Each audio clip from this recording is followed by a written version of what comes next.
Хүн төрөлхтөн технологийн хөгжлийн хүчээр дэлхийн ертөнцийг асар хурдтайгаар өөрчилж байна. Том хотууд нүд ирмэх зур сүндэрлэх болжээ. Сая хүн амьдрах эдгээр том хотуудын гол холбоос нисэх онгоц, галт тэрэг, автомашин, тээврийн хэрэгслийн олон төрлүүд байна. Эдгээр зам харилцаа дэд үтцийн шугамн байгууламжийн сүлжээ бий болох хэрээр хүний амьдрах газар нутаг тэлсээр байна. Гэвч энэ дэлхий дээр зөвхөн хүн амьдрдаггүй. Амьтад ч зэрэгцэн амьдрах эрхтэй билээ. Хүний амьдрах газар нутаг тэлэх хэрээр зэрлэг ан амьтдын амьдрах газар нутаг улам бүр хумигдсаар байна. Автозам төмөр замаас үүдэн ан амьтдын шилжилт хөдөлгөөн хэрхэн хуваагдаж байгааг Монгол эрдэмтэд дараах зургаар нотлон харуулжээ.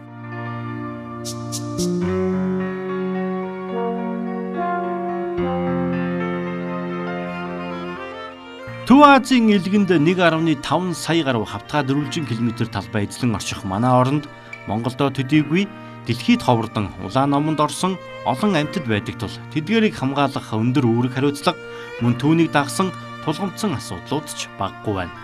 Зөвхөн цагаан зэр ихэд Сүхбаатар аймгаас Говьалтай аймаг хүртэл бүр цаашлаад Баян-Улгийн аймгийн урд хэсэг хүртэл нүүдлэн нутаг сэлгэн амьдардаг байжээ. Монгол, Япон, Герман улсын эрдэмтэд Монгол орны цагаан зэрийн нүүдлийг 13 жилийн турш судалсан байдаг. Хүзүүвч зүүн сансраас судлахад нас бийд гүйцсэн цагаан зэрийн шилжилт хөдөлгөөнд 1 жилд 36,000 орчим км квадрат газар нутаг шаардлагатай байгааг тогтоожээ. Дэлхийн тууртан амьтдын тоо толгой 50%-аар буурсан гол шалтгаан нь зэрлэг амьтдад ээлгүй дэд үтцийн хөгжлөөс үүдэлтэй тэдний амьдрах орчныг хувааж байгаа явдал юм.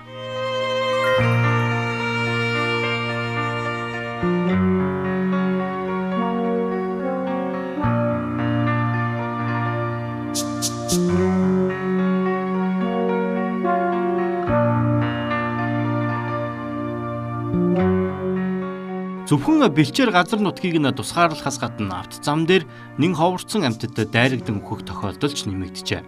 2007-оос 2011 онуудад улсын болон олон улсын чанартай автозамд 180, хөдөө орон нутгийн автозамд 115, нийт 295 зэрлэг амьтан дайруулсан албан бус бүртгэл байна. Замын хамгаалалт болгож татсан тор, үхэл хорогдлын бас нэгэн шалтгаан болсоор байгаа юм. Энэ бол дэлхий дээр зөвхөн хүн амьдралгүйг харуулсан судалгааны тоо баримт.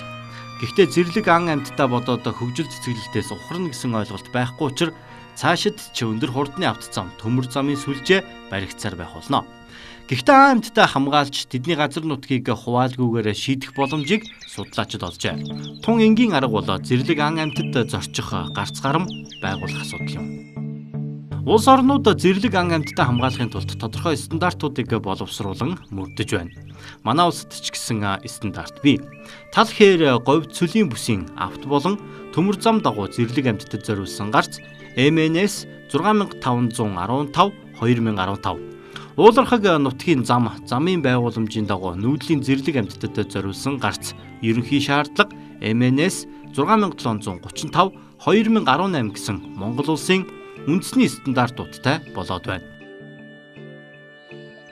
Эдгээр стандартуудад тусгагдсанаар гүүрэн гарц, нүхэн гарц, нэг төвшний гэсэн 3 төрлийн гарц нь тал хээрийн болон уулархаг бүс нутагт автозам болон төмөр замын дагуу зэрлэг ан амьтанд чөлөөтэй нүүдлэхэд зориулагдсан.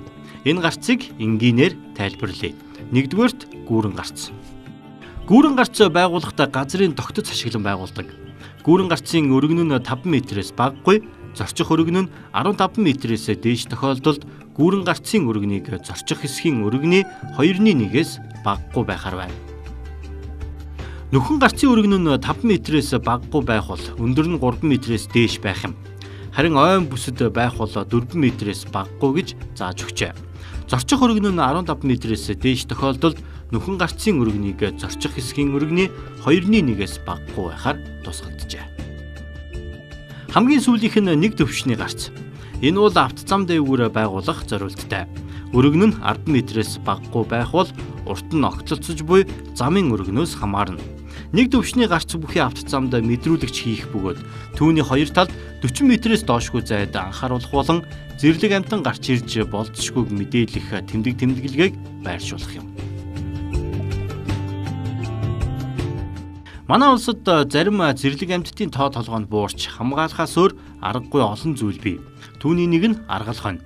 Нас хүйс газар зүүн байршлаас хамааран биеийн 65-аас 180 кг. Сэрвээний өндөр тэг 190-ээс 1.2 м. Биеийн урт 1.2-оос 2 м хүрдэг байна. Тийм учраас аргал ихээр нутгалдаг газрын ойролцоо зам тавихдаа нөхөн гарцын өндрийг 3 м-ээс доошгүй байхаар стандартад тусгажээ. Харин Америк нэгдсэн улсын Аризона мужид Канада аргал хонд зориулан 30 м өргөн гүүрэн гарц байгуулжээ. Орон нутгийн ургамлаар тармилжуулж хашаасан байна. Энэ гарцаар хэдэн мянган удаа аргал хон гарсныг тогтоожээ. Гэвч өнөөдөр автоцом барихтаа энэхүү замын хийц гарц гармыг хийсэн тохиолдол тун бага байна. Зэрлэг амьтдад ээлтэй дэд үтцийн шугамн байгууламжийн дагуу зайлшгүй байлгахын тулд зураг төслийн ажлыг даалгавраас эхлэн тусгаж төлөвлөхөөс эхлээд бүхий л үйл ажиллагаан дээр анхаарах ёстойг дээрх стандартуудыг боловсруулагч эрдэмтэд онцоллоо. Байгальтай зогсож амьдарч байгаа амьтдынхаа хөдөлгөөнийг бол амьтан судлаач нартай бол маш нарийн сайн судлаад тэгээд тэр хэсэгтээ бүс нутагтаа одоо зам барих байгаа бол тэндээ бол хаагуур нь гарцыг гаргаж өгөхөд боломжтой байна гэдгийг бол хоёр талаас бол гарцынхаа байршлын шийдлийг бол олж ингэж бол одоо байгууламжаа хийх нь зүйтэй байгаа. Нөхөн гарцыг барьж байгуулахдаа шинжлэх ухааны үр дүнд үндэслэн шаардлагатай газар нутагт нь хангалттай тоогоор барих хэрэгтэй. Жишээ нь Дэлхийн байгаль хамгаалах сангийн мэргэжилтнүүд хөөт бичигт чиглэлд барихаар төлөвлөж буй төмөр замын трассын дагуу сүүлийн 8 сарын турш мониторинг судалгаа хийсэн бөгөөд дээрх судалгаагаар зурагт үзүүлсэн хоёр хэсэгт стандартын дагуу нөхөн гарцуудыг олноор нь барьж цагаан зэрэг чөлөөтэй нүүдлэх нөхцөлийг бүрдүүлэх шаардлагатайг тогтоожээ. Энэхүү мониторинг судалгаа цаашид ч үргэлжлэх юм. Гэхдээ гаран байгуулад орхих нь өрөөсгөл. Амьтдын биеийн гадаад хэлбэр хэмжээс бодгаал болон сүргэллийн хэмжээ, амьдрах орчин, зан төрхийн онцлогуудыг анхаарахыг шаарддаг байна. Уулын ойн туруутнууд, тухайлбал халиун буг молцог хандгаатай харьцуулахад биеэр жижиг боловч олноороо сүргэлнэ. Орон зай, зан төрхийн хувьд анс зайд сэрэмжилдэг учраас гарцын цаад талд уул тэнгэр хангалттай харагдаж байх шаардлагатай. Харин ойн туруутны үндсэн амьдрах орчин нь ой болон ойт хээр бөгөөд голдуу задгаан ингэрт бэлчиж ойн зах чөлөөгөр гүйдэг учраас цаад талд ижил төрлийн орчин харагдаж байх нь зүйтэй гэж үзжээ. Урд нь бол энэ ажлууд хийгдэж байгаагүй тэр стандарт нормууд нь байгааг учраас тусах боломжгүй байсан. Одоо энийг хийх боломжтой болсон. Өмнөх тэр цөөлөхээр энэ тал нутагт хэрэгжүүлэх тэр зам энийг бод хийнэ гэдэг бол нөгөө одоо гэдэг юм зүгээр нэг мэрэгжлийн нэг инженер хүн асуудыг шийддэг юм биш. Одоо энийг олон жилийн судалгаа одоо хаагуур амтан нутагчдын хаагуур сүргэлдгийн хаагуур гүйдгийн явдгийн тэр бүгдийг тогтоож гаргаж явах хэрэгтэй. Манай улсын өргөн удам газар нутагт ан амтан байгалийн үдсгэлэнт газрууд баггүй талбай эзэлдэгч автозам төмөр замын хөгжлөө даган хумигцаар иржээ. Харин бүс нутгаа хамгаалж буй байгаль хамгаалагчид ямар бодолтой байдгийг сонсохоор Дорноговь аймгийн Далан жаргалан сумыг зорилоо. Энд их нарт хэмээх байгалийн нөөц тусгай хамгаалттай газар нутаг бий.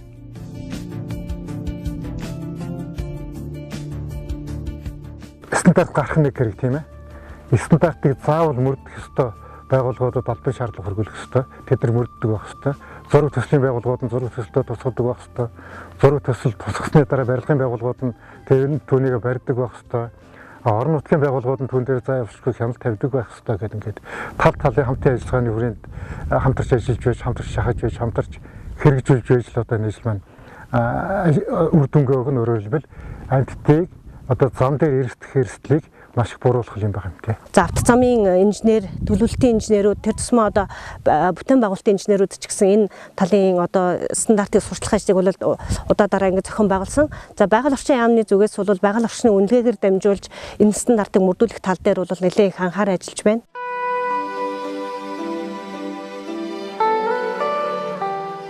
Гарц хийн гэдэг өндөр өртөгтэй байдаг. Тийм учраас хаана барьж байгуулах вэ гэдгийг сайтар судалж тооцоолох хэрэгтэй. Зэрлэг амтан гарц гармыг хэрхэн ашиглаж байгааг хяналтын камер болон бусад техник ашиглан тогтоох боломжтой. Мөн гарцгүй газраар зам хөндлөн гарч байгаа баримтыг бүртгэж амтан судлаачид замын мэргэжилтнүүдийн багаар хяналт тавих нь дараагийн төлөвлөлт хийхэд төхөн болох юм. Хэрвээ гарцын орчимд ийм судалгаа хийх боломжгүй бол тухайн аймаг орон нутгийн засаг захиргаа, байгаль хамгаалагчид сайн дурынхан нөхөрлөл зэрэгтэй хамтран ажиллаж болох юм. Хүн төрлөختний гიშгсэн газар бүтээн байгуулсан бүхний ард зэрлэг ан амьтан нуугдан холдож тоо толгойн цөөрсөр байна. Зэрлэг ан амьтадгүй бол экосистемийн тэнцвэрт байдал алдагдаж энэ дэлхий дээр хүн төрлөختөн өөрсдөө ч оршин тогтнох боломжгүй лээ.